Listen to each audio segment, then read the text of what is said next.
안녕하세요. 저는 에어플로우 한국 사용자 모임의 운영 진행을 맡고 있는 추영욱이라고 하고요. 경주님께서 이제 좀 제안을 주셨어요. 처음에 이제 제가 이번에 올해 커미터가 되고 이제 기여하는 방법을 좀 알려주면 좋겠다라고 해가지고 브리지에 관련된 거, 그다음에 이제 기여 사이클에 관련된 거 설명해주면 좋겠다고 하셔가지고 준비를 하게 됐는데 이제 준비를 하던 와중에 이제 조금 재밌는 도구가 생겼어요. 이제 그 에이전트 시대 이제 에어플로우 사용하는 방법이 조금 바뀌는 시점이 생겨가지고 그것도 공유드리고 싶어서 이 두 가지 주제로 좀 준비를 해놨습니다. 그래서 주제는 이제 브리지로 시작하는 에어플로우 기여, 그리고 이제 에이전트 시대 에어플로우를 어떻게 사용하는가를 이제 준비를 해봤습니다. 그래서 작년에 이제 제가 이맘때쯤에 기여를 처음 시작했어요. 그래서 이제 그리고 6월쯤에 제가 발표를 했었던 걸로 기억을 하거든요. 그때 이제 그 마지막으로 마무리하면서 이제 지금 이 바로 이제 에어플로우에 기여하기 딱 좋은 시대다라고 하고 이제 많은 분들의 참여를 독려했는데 지금 한 1년쯤 지난 시점인 지금에도 이제 아직 기회라고 생각을 해요.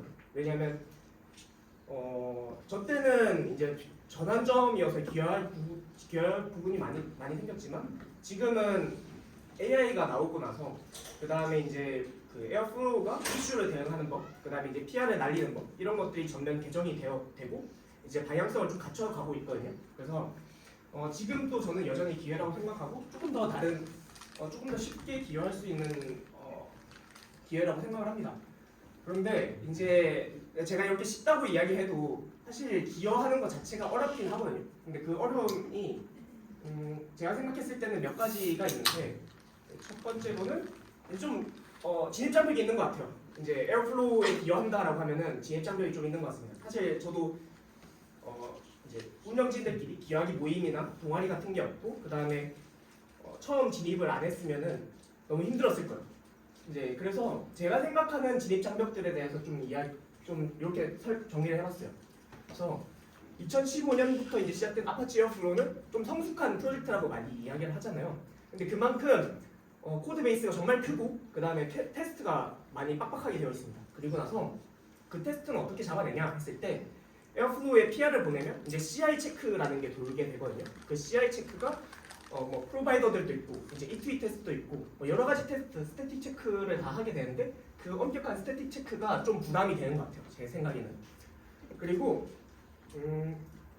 그러니까 또 한 가지 더는 에어플로우에 기여하려고 하면 여러분들께서 많이 사용하는 프로바이더나 아니면 뭔가 특별한 기능들, 번들이나 뭐 이제 웹 UI에 뜨는 기능들에 대해서 기여를 하고 싶다라는 생각이 들 것 같은데 처음에 이제 이걸 어떻게 세팅해야 될지 이게 좀 어려울 것 같아요. 만약에 PIP나 아니면 이제 다른 툴을 사용해서 이제 다운받는 거는 우리가 쓸 때는 그렇게 사용할 수 있지만 이제 기여하기 위해서 환경을 어떻게 구성해야 되는지 그 다음에 뭐 로컬에 어떤 프로바이더를 설치해가지고 테스트 해볼 수 있을지 그 다음에 이제 RC 버전이나 이런 것들에 대해서 어떻게 해볼 수 있을지 그게 좀 부담이 되는 것 같아요. 제 개인적으로는. 그리고 나서 뭐 아까 전에 설명드렸던 CI 실패에 대한 두려움 그리고 딱 넣었을 때 뭔가 이유 모르겠는 CI 실패들도 있거든요.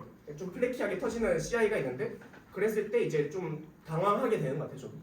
그래서 그런 두려움도 있고 그리고 세 번째로 이제 내가 PR을 올려도 될까? 라는 어려움이 좀 있는 것 같습니다. 첫 PR을 올릴 때는 좀 겁이 나기도 하고 그 다음에 뭐 뭔가 오픈 소스다 보니까 GitHub에 이제 저장되는 이력이다 보니 박제되면 어떨까? 어떡하지? 약간 이런 고민도 있는 것 같습니다. 그래서 제가 봤을 때 기여의 가장 큰 장벽은 이제 코드 작성보다는 그 이전에 코드를 쓰기 전에 이제 환경 구성이라고 생각해요. 이제 뭐 물리적인 환경 구성이나 아니면 로컬에 뭐 설치하는 거 아니면 스스로 마인드셋 같은 환경 구성이라고 생각합니다.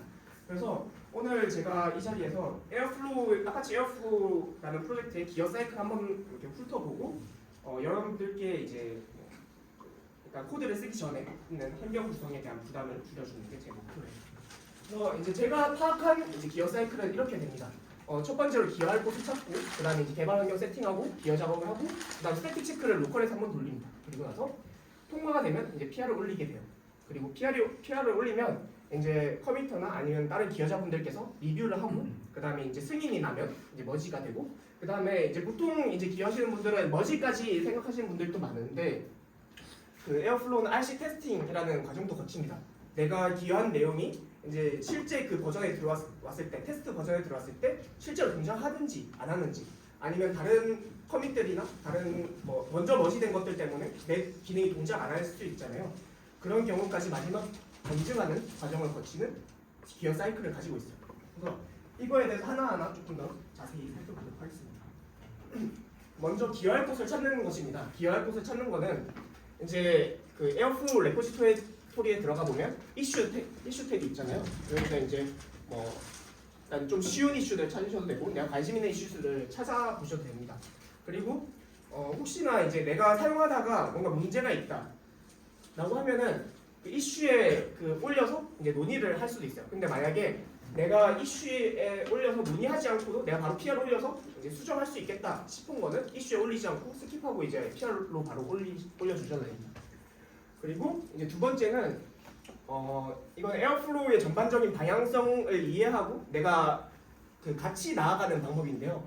그 에어플로우에는 ARP라는 문서를 작성하게 되어 있습니다. 그래서 에어플로우가 앞으로 어떤 방향으로 나아가게 될지, 그리고 이제 다음 버전은 어떤 게 예정되어 있는지, 그리고 지금 현재 버전은 어떤 걸 목표로 이제 그냥 마일스톤을 찍어 나가고 있는지를 이곳에 보면 확인할 수 있어요. 그래서 지금 이제 오픈 이슈에 보면은 이제 코어 에어플로우에 이만큼의 이제 이슈들이 오픈되어 있고, 그리고 이제 풀 리퀘스트랑 이런 것들이 다 통계적으로 이렇게 나와 있거든요. 그래서 이걸 보고 조금 따라가면서 할 수도 있고, 그 다음에 ARP 문서를 보면서 코어 한 거는 아마 메인테이너가 가져가겠지만 내가 거기서 조금 더 도울 수 있는 부분이 있을 수 있잖아요. 뭐 이제 뭐 에어플로우 스킬을 사용하게 한다라고 했을 때 거기서 이제 한국어 스킬을 만든다거나 뭐 이런 것들에 대해서 도움이 필요하면 이제 같이 먼저 조인해서 할 수가 있어요. 그래서 이 두 개의 문서를 보고, 그러니까 두 개를 보고 이제 내가 작업할 부분을 한번 정한 다음에, 그리고 그 작업할 부분이 어떤 작업인지 조금 배경 지식을 알아두면 좋습니다. 그리고 나서 이제 그 기여할 부분을 찾았으면 이제 개발 환경을 세팅해야 합니다. 에어플로우는 이제 크게 두 가지로 이제 개발 환경을 세팅하는데, 첫 번째는 이제 프릭이라는 도구를 씁니다. 이거는 어떤 거냐면 보통 프리커밋으로 많이 알고 계시는 분들 많아요. 네? 프리커밋을 러스트로 다시 작성한 프로젝트가 있거든요. 그 프로젝트를 통해서 이제 프리커밋을 이제 통과하는 속도를 좀 빠르게 해서 이제 개선시킨 도구인데, 아무튼 이제 에어플로우는 프릭이라는 도구를 사용하고, 그 다음에 두 번째로 이제 에어플로우 브리즈라는 것이 있습니다. 이 브리즈가 어떤 거냐면 이제 에어플로우가 여러 프로바이더들이 있고, 그리고 이제 UI도 올리고 백엔드 이제 DB도 올리고 하는 거다 보니까 그거를 로컬에 하나하나 다 설치해가지고 테스트하라고 하면은 기여자들이 다 도망갈 것 같아요. 이제 저 같은 경우는 도망갈 것 같은데 이제 에어플로우는 그 기여하는 그 사이클을 조금 더 빨리 가져가기 위해서 도커 컴포즈 기반으로 이제 브리즈라는 프로젝트를 만들었습니다. 그래서 에어플로우 기여자들에게 모두 똑같은 환경을 구성하는 게 이제 브리즈의 목표예요. 그래서 이거 두 개를 세팅하면 이제 개발 환경 세팅을 모두 다 할 수 있게 됩니다. 조금 더 자세하게 말씀드리면 에어플로우 브리즈는 이제 기여자를 위한 표준 환경이라는 목표로 만들어졌고, 그 다음에 환경을 더 이상 신경 쓰지 않게 하는 게 이제 브리즈의 목표예요. 그래서 어떻게 돌아가냐면 브리즈 스타트 에어플로우라고 하면은 바로 이렇게 조금 빛 때문에 잘 안 보이긴 하는데 그 엠프로 터미널 TUI가 나오고, 그 다음에 이제 데브 모드를 키면은 이제 핫 리로드가 지원이 됩니다. 그래서 브리즈 스타트 에어플로우 데브 모드를 하면 데브 모드를 하면 저렇게 라이브로 뜨고 여기서 이제 코드를 작성하면 핫 리로드가 되니까 거기서 바로 UI나 아니면 API가 어떻게 바뀌는지 에러 로그를 확인하는 디버깅을 할 수 있어요. 그리고 이제 이렇게 세팅이 완료되면 기여 작업을 시작합니다. 기여 작업은 이제 아까 전에 있었던 브리즈를 사용해서 띄우면 이렇게 웹 UI로 들어가서 볼 수 있고, 그리고 이렇게 로컬에서 테스트하고, 한 가지 조금 더 이야기 드리고 싶은 거는 저도 UI 쪽에서 많이 기여를 하고 있는데, UI 쪽은 그 검토를 빠르게 하기 위해서는 스크린샷을 찍어주는 게 굉장히 중요합니다. 왜냐하면 백엔드 API나 아니면 데브 툴 같은 경우는 그냥 코드만 봐도 얼추 이해가 되고 리뷰가 가능한데, UI는 저도 근본이 프론트엔드 개발자가 아니어서 그런지 모르겠는데 코드만 봤을 때는 좀 힘든 것 같아요. 그래서 스크린샷을 찍어주면 이제 그걸 보고 얘네가 이런 의도로 이제 이 기능을 넣었구나 확인하고 이제 승인할 수 있게 됩니다. 그래서 조금 더 검토 사이클을 빠르게 가져갈 수 있어요. 이렇게 기여가 완료가 되면 스태틱 체크를 먼저 로컬에서 돌립니다. 그래서 프릭 훅이라고 하는데 그 프릭 런하고 그다음에 이제 뭐 그 자기가 기여한 부분만 돌릴 수 있는데 저 같은 경우는 그냥 런하고 A에서 대시 A에서 모두 다 돌리고 있어요. 그래서 이렇게 돌리고 나면은 내가 기여한 부분에서 이제 스태틱 체크가 실패한 부분이 나오면 이렇게 페일이 뜨고 자동으로 수정이 됩니다. 기본적으로 자동이 수정이 돼서 한 번 돌리고 그다음에 이제 다시 넣은 다음에 다시 돌려보고 이제 그 커밋을 하면 돼요. 그래서 이걸 통해서 이제 코드 스타일이나 검사 훅을 빠르게 실행하는 도구를 쓰고 있어요. 이 과정을 모두 다 거치고 나면 PR을 보내게 됩니다. PR을 보낼 때는 최대한 자세하게 설명하면 되게 좋아요. 이제 저도 처음에는 그 제가 사용하고 있는 환경에서 다 돌아가니까 문제 없다고 생각을 했는데 에어플로우는 이제 사용하는 사람들의 환경이 정말 다양하더라고요.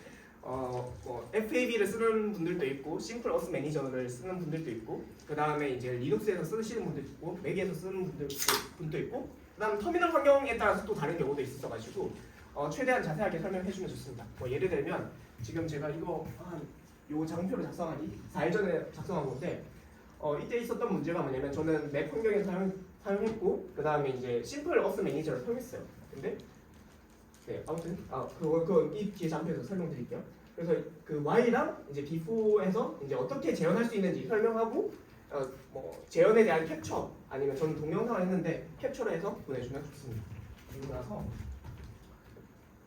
그 리뷰 과정을 거치게 되잖아요. 리뷰 과정을 거치게 되는데 이때 제가 알게 된 게 그 FAB를 사용했을 때 제가 넣은 코드를 쓰면 이제 터미널이 이렇게 겹쳐진다라고 해가지고 그걸 통해서 좀 고칠 수가 있었어요. 그래서 이 과정에서 이제 다양한 환경에서의 검증이 들어가게 됩니다. 그래서 그러니까 리뷰 과정에서 좀 많이 배우는 것 같아요. 그리고 나서 이렇게 리뷰가 끝나고 나면 이제 그 커미터 이상의 분들, 그다음 그분들이 이제 리뷰를 해서 승인을 하면 저렇게 초록색 체크가 뜨는데 저렇게 초록색 체크가 뜨고 나면 머지가 됩니다. 네, 그리고 나서 이렇게 머지가 되면 이제 RC 테스팅 과정을 거칩니다. 이게 어떤 거냐면 지금 얼마 전에 이제 에어플로우 3.1.7 RC 그러니까 3.1.7이 나왔죠. 그래서 이게 3.1.7 RC 버전 이제 테스트라고 해가지고 이렇게 태스크가 나오게 되고 이 태스크에 내가 있다라고 하면은 최대한 좀 뭔가 테스트 해줘가지고 내 기능이 잘 돌아가고 있어라고 해주면 정말 좋습니다. 근데 이게 어려운 건 아니고 아까 전에 이제 있었던 브리즈라는 툴 있었잖아요. 거기서 브리즈 스타트 에어플로우하고 유즈 에어플로우 버전 한 다음에 여기다가 에어플로우 그 버전에 이제 3.1.7을 넣고 여기 RC2라고 되어 있는데 RC하고 여기 2 한 다음에 백엔드하고 그다음에 여러분들께서 사용하는 이제 그 데이터베이스를 넣어주시면 이제 테스팅이 돼요. 그래서 이렇게 하고 이제 테스팅까지 완료가 되면 한 일주일에서 2주일 정도 이후에 실제 버전에 반영이 되게 됩니다. 네, 그래서 이제 아파치 에어플로우라는 프로젝트는 이런 기여 사이클을 가지고 있고요. 그래서 여러분들께서 기여하실 때도 이런 사이클을 돌게 되실 거예요. 그래서 만약에 기여한다라고 한다면 제가 도움이 될 수 있는 부분이 있으면 연락 주시면 좋을 것 같고 네, 환영합니다. 그래서 지금까지는 이제 아파치 에어플로우에 기여하는 방법에 대한 이야기를 좀 드렸어요. 그래서 여러분들께서 기여하는데 조금 기여 사이클에 대해서 조금 이해도가 듣기 전보다 좀 더 좋아졌으면 좋겠고요. 이제는 이제 안전이죠. 에어플로우를 쓰는 방식에 대한 이야기를 해보려고 합니다. 요즘 다들 이제 에이전트 시대라고 하잖아요. 그 AI 쓰고 클로드 쓰고 그 다음에 다른 도구들을 많이 쓰고 있는데 사실 저도 이제 그 AI 에이전트를 꽤나 많이 쓰고 있습니다. 클로드 맥스를 2개 쓰고 있고 코덱스도 쓰고 있거든요. 그래서 쓰고 있는데 쓰면서 이제 정말 좋다라는 생각이 들었어요. 원래 저는 반 AI 주의자였거든요. 에어플로우에 기여를 하다 보면 리뷰 받을 때 AI에 대한 이슈 공격이나 PR 공격을 되게 많이 받았어요. 그래서 반 AI 주의자였는데 한 달 정도 시간을 갖고 좀 많이 집중적으로 써보게 된 시점이 있었는데 그때 한번 써보고 정말 좋다. 내가 잘 쓰면 더 효율적으로 쓸 수 있겠구나. 내 능률을 높일 수 있겠구나 해가지고 엄청 많이 쓰게 됐는데 이제 진짜 다 쓰는 대에이전트 시대가 왔어요. 그래서 그 아스트로노멀에서 그걸 못 참고 이제 아스트로노멀 에이전트라는 걸 발표하게 됩니다.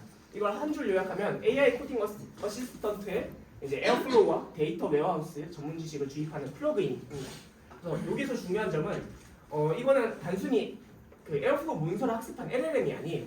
그러니까 그냥 학습해가지고 그대로 코드를 내보내주는 LLM이 아니고 MCP 서버를 통해서 실제 에어플로우 API에 직접 접근하고 그 다음에 대그런을 실제로 돌리고 로그에 직접 접근할 수 있는 AI입니다. 그래서 이제 추측이 아니라 확인에 기반한 답변을 해줄 수 있는 에이전트예요. 그래서 조금 더 자세히 설명드리면 기존에 이제 에어플로우를 개발하고 그 다음에 이제 마이그레이션하는 과정은 이렇게 되어 있습니다. 먼저 대그가 실패한다. 실패하면 안 되겠지만 실패하잖아요. 실패하면은 로그를 뒤져보고 그 다음에 생성형 AI한테 로그를 이렇게 쓱 복사해가지고 이제 넣어줍니다. 그리고 나서 추측을 하게 되죠. 왜 이렇게 설명을 드리자면 이제 그 에어플로우 3점 초반 버전에 이게 지원이 안 됐어요. 그 로그를 복사하는 게 지원이 안 됐었거든요. 그러니까 원성이 자자했습니다. 그래서 아무튼 그만큼 로그를 복붙해가지고 이제 쓰는 경우가 많은데 복붙해서 추측하고 그 다음에 디버깅하고 테스팅하는 과정을 거치죠. 이렇게 한 큐에 되면 좋겠지만 이제 생성형 AI가 잘못된 정보를 줘가지고 또 실패하는 경우가 있습니다. 그러면 다시 또 질문하고 디버깅하는 과정을 거치게 돼요. 그리고 이제 마이그레이션 하는 거에 대한 이야기인데요. 사실 마이그레이션 경험해 보신 분들은 아시겠지만 정말 제가 쉽다고 약을 많이 팔긴 했는데 쉽지 않은 것 같아요. 쉽지 않고 귀찮은 작업들이 많다라고 생각을 하고 있어요.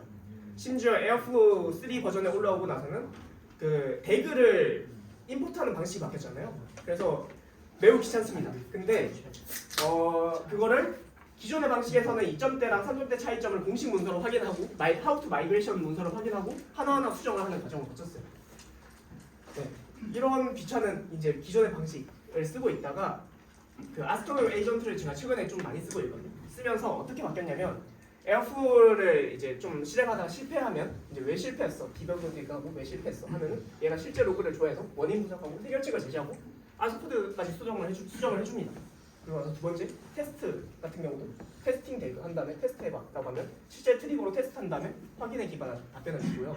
그리고 이게 좀 컸는데요. 그 마이그레이팅 에어플로우 2에서 2 to 3 이렇게 하면은 그러니까 이 버전에 있었던 임포트나 아니면 다른 마이파이 에러들 이런 것들 다 잡아서 이제 3버전에 지원이 가능하게끔 만들어 줍니다. 그래서 이 두 가지 차이점이 있어요. 그러니까 이렇게 바뀌게 되었습니다. 그래서 조금 더 이야기를 들어보자면 이제 그 기본적으로 대그 개발 사이클을 전부 다 지원합니다. 대그를 쓰는 것부터 테스팅하고 디버깅하는 것까지 지원을 해요. 그래서 좀 보여드릴게요. 이제 대그를 작성하는 거죠. 대그를 작성하는 건데 이렇게 슬래시하고 어서링 대그 이렇게 하면은 어서링 대그하고 이제 에어플로우 튜토리얼을 위한 간단한 ETL 대그를 작성해줘라고 하면은 얘네가 이렇게 쭉 돕니다. 쭉 돌고 뭐랑 좀 빨간색 뜨긴 하는데 좀 돌고 하다가 이제 생성된 ETL 요약하고 extract transform 그 다음에 이제 로드 이렇게 해서 만들어줍니다. 이거는 상품 판매에 대한 대그를 만든 것 같아요. 두 번째는 테스팅 대그인데 이것도 그러니까 테스팅 대그하고 너가 만든 그러니까 좀 오타가 나서 너가 든 대그를 테스트해라고 했는데 좀 찰떡같이 알아듣고 이제 테스트를 하는 거예요. 그래서 튜토리얼 ETL이라는 대그를 테스트합니다라고 하고 이렇게 실제로 찔러보면서 테스트를 하게 됩니다. 이때 언퍼시가 돼 있으니까 다시 얘가 이제 다시 실행 활성화 시키고 이제 실행하는 거죠. 그러면서 상태, 그다음에 실행 시간, 총 경과 시간 이렇게 다 나와주게 됩니다. 그리고 나서 디버깅 대그라는 것도 이제 그냥 슬래시 디버깅 대그 하고 이 대그가 왜 실패하는 거야? 라고 하면은 얘가 진단 결과를 이렇게 나타내 줍니다. 근본 원인 이렇게 하고 이제 뭐 피에러 이런 것들을 다 잡아줘요. 그리고 나서 수정까지 해줍니다. 그리고 지금 3점 이제 2점대 버전이 이제 곧 EOL이 되는데 3점대로 많이 올려야 되겠다라고 생각하시는 분들도 많으실 거예요. 그것도 이제 슬래시 마이그레이팅 에어플로우 2 3를 하면 그냥 뒤에 아무것도 안 쳐도 돼요. 그냥 이렇게 하고 엔터를 치면은 얘네가 분석을 해줍니다. 그래서 그 2점대 스타일 이렇게 남아있는 부분들 이렇게 체크를 해주고 그 다음에 뭔가 원인 이런 것들도 다 체크를 해주고 그 다음에 잘 구성되어 있는 부분도 체크를 해줍니다. 그래서 여기서 지원하는 게 러프 부분은 자동 수정하고 임포트 경향도 이제 알아서 해주고요. 그다음에 컨텍스트 키, 그다음에 이제 메타데이터 DB까지 직접 관련된 코드를 보여줍니다. 네, 그래서 이렇게 개발 사이클, 전반적인 개발 사이클들을 다 지원하고 있고, 제가 이걸 사용해본 결과 대그를 작성하고 그 다음에 이제 디버깅하는 거는 정말 잘 되고, 네, 저는 약간 대그를 작성하는데 코드를 이제 안 쓰게 되고 있는 것 같아요. 그리고 이제 또 한 가지의 기능이 더 있는데 데이터 웨어하우스를 연동할 수 있습니다. 저 같은 경우는 오늘의 이제 후원사이기도 해가지고 이제 스노우플레이크를 좀 예시로 들었는데요. 아스트로 이제 이 경우에 이제 그 스노우플레이크에 넣는 이제 커넥션 부분들을 다 정리해주고 나면 그러니까 이 웨어하우스에 직접 접근할 수가 있어요. 그래서 그렇게 넣어준 다음에 이제 이닛을 하게 되면 이제 데이터, 그러니까 그 웨어하우스가 어떻게 구성이 되어 있는지, 그리고 데이터 리니지가 어떻게 되어 있는지 이런 것들이 파악이 가능합니다. 그래서 이닛을 하면 이제 얘네가 데이터 웨어하우스를 직접 한 번씩 훑어보면서 어떤 구성으로 되어 있는지 확인을 합니다. 그리고 나서 그 프로파일링 테이블스 하면은 얘네가 데이터 출처가 어떻게 되어 있고, 그 다음에 어떻게 마무리되는지, 그 다음에 이제 SQL이 어떻게 되어 있는지 이런 것들까지 확인을 해줘요.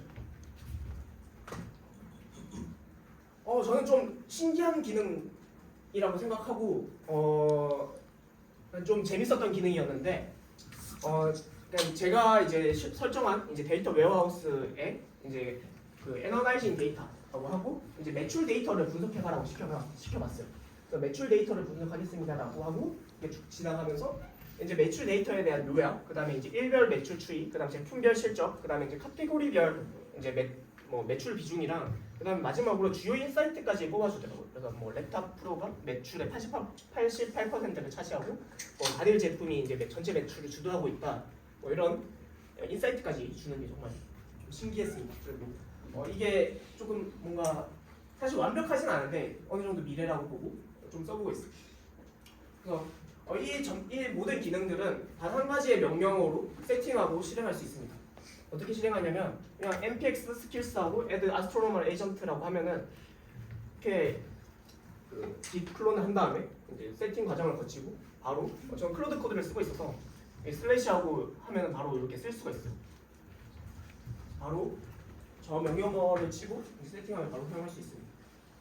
마무리를 좀 해보려고 합니다. 그래서 그 에어플로우 기여자분들이 요즘 점점 많이 생기고 있어서 기분은 좋아요. 기분 좋고 네, 같이 여기 계신 분들도 같이 시작해보면 좋을 것 같습니다. 그리고 생각해보면 생각보다 좀 어렵긴 한데 그만큼 좀 재밌는 것 같아요. 저도 처음에는 제가 아는 부분만 기여를 좀 시작했는데 에어플로우가 좀 많이 연결되어 있는 부분이 많거든요. 그래가지고 같이 이제 하게 되니까 그만큼 배우는 것도 많은 것 같습니다. 그리고 이제 아스트로노머 에이전트에 관련된 이야기인데 그 에어플로우가 진입 장벽이 좀 높은 도구라고 이제 많이들 이야기를 해주시는데 이제 에어플로우가 이제 더 이상 진입 장벽이 높은 도구가 아니게 된 것 같아요. 그리고 두 번째는 에어플로우 마이그레이션을 두려워하시는 분들도 굉장히 많은 걸로 알고 있습니다. 2점대, 3점대로 올라가는 게 정말 어렵다. 그 다음에 이제 뭐가 문제가 생길지 모르겠다. 그리고 스타트했을 때 이거 태그 늦어지는 거 아니야? 라고 할 수 있는데 이제 조금 더 이상 막막한 게 아닌 게 된 것 같아요. 그래서 아스트로노머 에이전트 깔아서 이제 한번 그 마이그레이션 2 to 3를 하면 다 찾아주니까 막막한 일이 아닌 게 되는 게 좀 큰 것 같아요. 그래서 네, 다들 3로 올라갑시다. 네, 저는 이렇게 마무리를 하려고 하고요. 네, 들어주셔서 정말 감사합니다. 혹시 질문 있으신 분 있으시면 네, 없으면 바로 다음